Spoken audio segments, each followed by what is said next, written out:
Hi friends, I am your host Mister Sunshine. I hope आपने हमारी LT grade mains की class number 1 to class number 15 को काफ़ी प्यार दिया होगा। लाइक शेयर सब्सक्राइब जरूर करिए क्योंकि ये हमारी मेहनत है और इस मेहनत को अगर आप अच्छा समझते हैं, आपको कोई नॉलेज मिल रहा है तो प्लीज़ अपने लाइक कमेंट शेयर से और चैनल को सब्सक्राइब करके प्यार जरूर दें।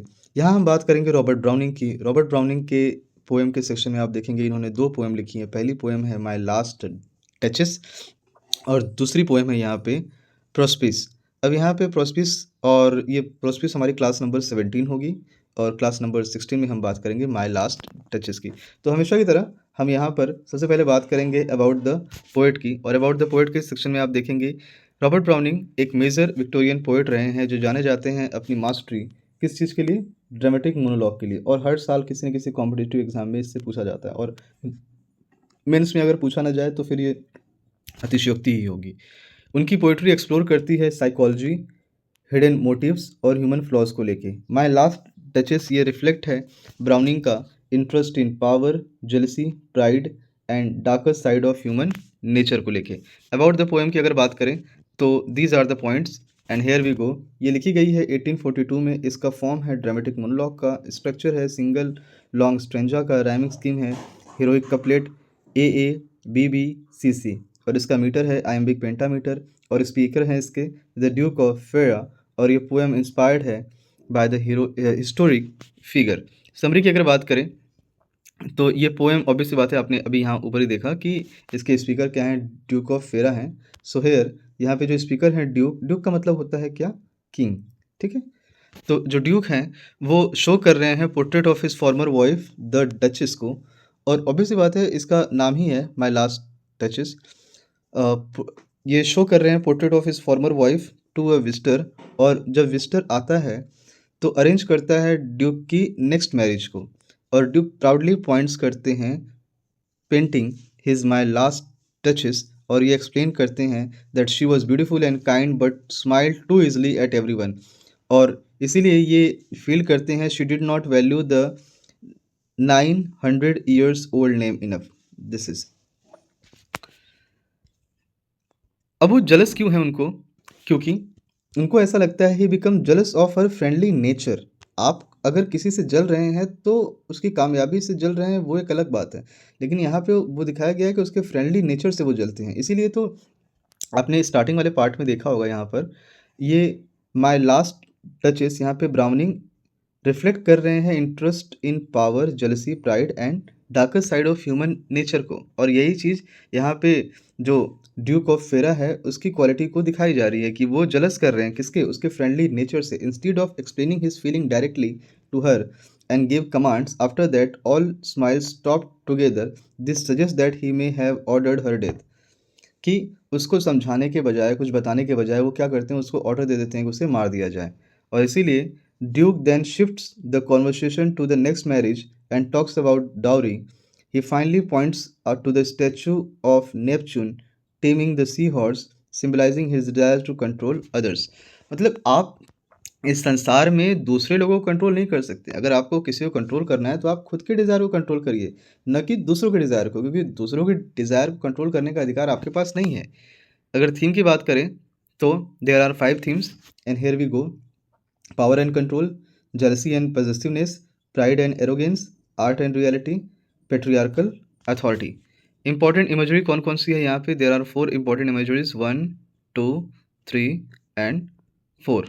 So the first is that my last duchess painted on the wall. So possessiveness, she is treated like a property. Too soon made glad suggests the duke's jealousy.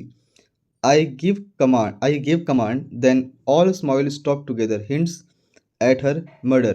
Neptune taming seahorse, symbol of control and domination. अब literary devices कौन कौन सी इस poem में use हुई हैं। So those literary devices are dramatic monologue जो symbolise कर रही है यहाँ पर single speaker revealing character, irony, duke exposes his cruelty unknowingly. Symbolism की बात करें, painting symbolise control over the duchess. Enjambment की बात करें, continuous flow reflects natural speech. और इमेजरी की बात करें यहाँ पर, सो हेयर इमेजरी की बात करें तो visual details of portrait and statue. आगे देखिएगा, कौन-कौन सी इम्पोर्टेंट लाइनें यहाँ पर यूज़ हुई हैं।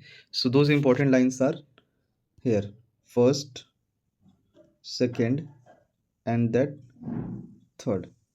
So the first, that's my last duchess painted on the wall, so possessive attitude. She had a hurt, how shall I say, too soon made glad. Reveals jealousy. I gave commands, then all smiles stop together. Suggest tragic ending. Character analysis की बात करें तो यहाँ पे दो character mainly हैं, the Duke and the duchess.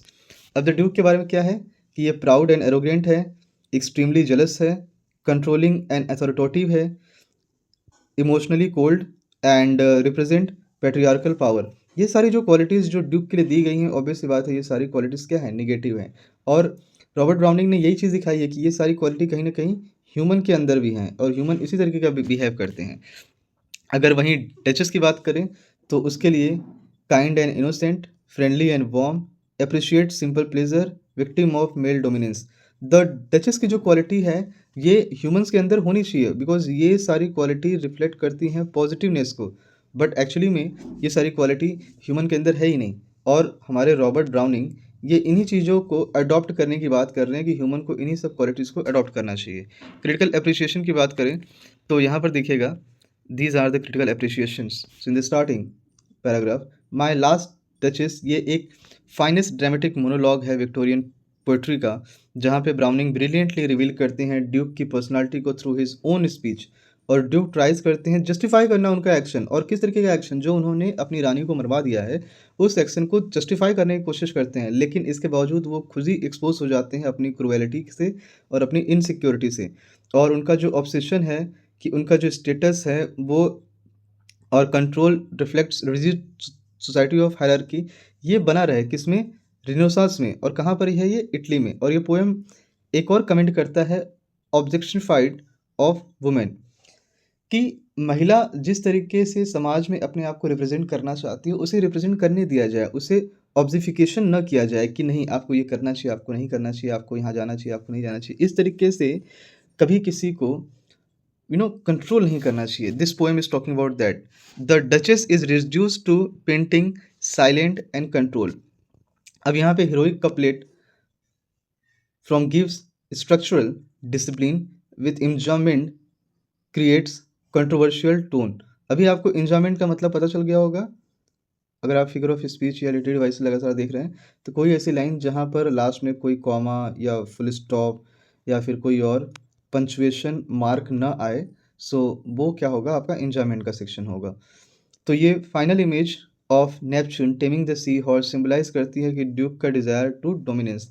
वो Neptune की फोटो दिखाकर, जहाँ पर नेपच्यून ने टेम कर लिया, टेम का मतलब होता है पालतू बना लेना, तो टेम कर लिया है सी हॉर्स को।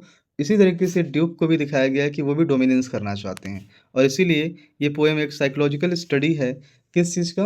Hair we got the some words pride, jealousy and tyranny का। वन लाइन कंक्लूजन की बात करें तो वन लाइन कंक्लूजन के सेक्शन में देखिएगा, my last duchess is a powerful dramatic monologue, जो एक्सप्लोर कर रही है किस चीज़ को, जेलसी को, प्राइड को और डिस्ट्रक्टिव डिज़ायर फॉर कंट्रोल को। शॉर्ट क्वेश्चन आंसर की बात करें तो why is the duke jealous of duchess, here the answer is the duke is jealous because the duchess smile and appreciate everyone equally. और उसे ऐसा लगता है कि she does not value his noble status enough, और वो believe करता है कि उसकी जो 900 ईयर्स ओल्ड नेम है वो डिज़र्व करता है स्पेशल रिस्पेक्ट को। और उसका जो सिंपल जॉय है उसके नेचर में और काइंडनेस है, वो उसे क्या कर रहा है, इरिटेट कर रहा है, क्योंकि उसके अंदर वो क्वालिटी नहीं है, राजा के अंदर वो क्वालिटी नहीं है, लेकिन डचेस के अंदर वो क्वालिटी है, इसीलिए वो चीज़ क्वालिटी उसे इरिटेट करती हैं। उसे ऐसा लगता है कि उसका जो फ्रेंडलीनेस है वो उसके लिए डिसलॉयल्टी है। यही तो इम्पोर्टेंट बात है। उसको लगता है कि अ, वो सबसे घुल-मिल कर रह रही है, उनकी प्रॉब्लम्स को सुन रही है, उनसे बात कर रही है, तो वो उसके लिए डिसलॉयल हो गई है। और इस तरीके की जेलसी अराइज़ करती है उसकी प्राइड को और इनसिक्योरिटी को। इंस्टेड ऑफ कम्युनिकेटिंग ओपनली, वो ये डिसाइड करता है कि साइलेंस और कंट्रोल को, और साइलेंस और कंट्रोल किस तरीके से कि उसे वो मरवा देगा। और यही जेलसी लीड्स करती है ट्रेजिक कंसिक्वेंसेस को। ट्रेजिक कंसिक्वेंसेस क्या है, उसकी मौत। आगे की तरफ देखिएगा, how does Robert browning use irony in the poem. So Robert browning dramatic irony का यूज़ काफ़ी इफ़ेक्टिवली करते हैं, जब राजा को ऐसा बिलीव होता है कि he is presenting himself as a noble and powerful, तो अपनी स्पीच में रीडर रियलाइज़ करते हैं कि ये काफ़ी क्रूएल और इनसिक्योर है, और अपनी क्रूएल और इनसिक्योरिटी को वो जस्टिफ़ाई करने की कोशिश करता है, अपने एक्शन को बहुत ही कामली बताने की कोशिश करता है, लेकिन उसके वर्ड्स उसके एक्शन से मैच नहीं खाते, और उसके वर्ड्स रिवील करते हैं कि ये काफ़ी जेलस है एंड लैक ऑफ कंपेंशन है। और ये आयरनी जो है, the irony lies in fact that he is unknowingly exposes his own guilt. उसने अनजाने में ही अपनी जो गलतियाँ हैं उसको बता दी हैं, और इस तरीके की जो टेक्नीक है, ये पोएम को साइकोलॉजिकली काफ़ी पावरफुल बनाती है। Third question, what is the significance of the painting? So here the painting represent control. और कंट्रोल किस चीज़ का? जैसे कि वहाँ पे नेपच्यून ने जो सी हॉर्स है उसे क्या कर लिया, टेम कर लिया है। तो इसी तरीके से व्हाइल अलाइव, यहाँ पे डचेस को क्या किया गया है, was free to smile and express to joy, लेकिन उसकी डेथ के बाद वो साइलेंट हो चुकी है और वो फिक्स्ड हो चुकी है आर्ट में, और ड्यूक ने कंट्रोल कर लिया है। Who can took her portrait, और यही पेंटिंग सिंबलाइज करती है पोजीशन एंड अथॉरिटेटिव को। It also reflect how women were treated as a property in patriarchal society, और यही तो रियलिटी है। लास्ट में देखिएगा, what does the statue of Neptune symbolise? तो यहाँ पर status of Neptune taming a sea horse, ये सिंबलाइज करते हैं ड्यूक हिमसेल्फ। नेपच्यून यहाँ रिप्रेजेंट करते हैं पावर और अथॉरिटी को, यही है ड्यूक, और सी हॉर्स रिप्रेजेंट करते हैं डचेस को।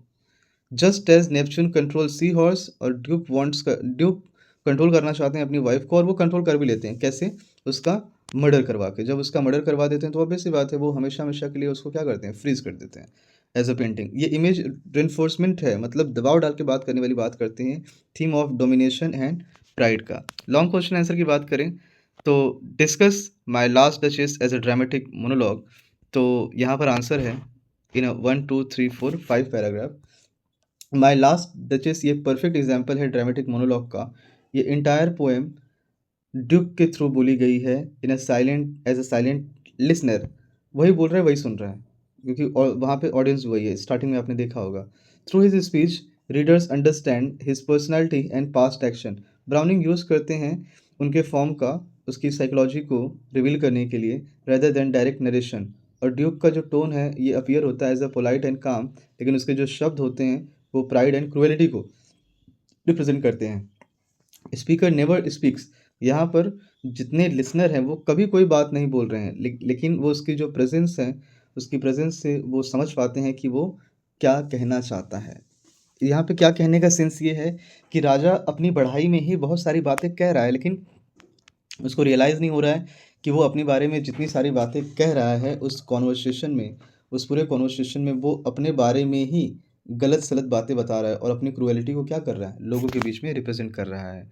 नेक्स्ट पार्ट में देखिएगा, the poem has a clear dramatic situation, marriage negotiation. और मैरिज नेगोशिएशन किस तरीके का?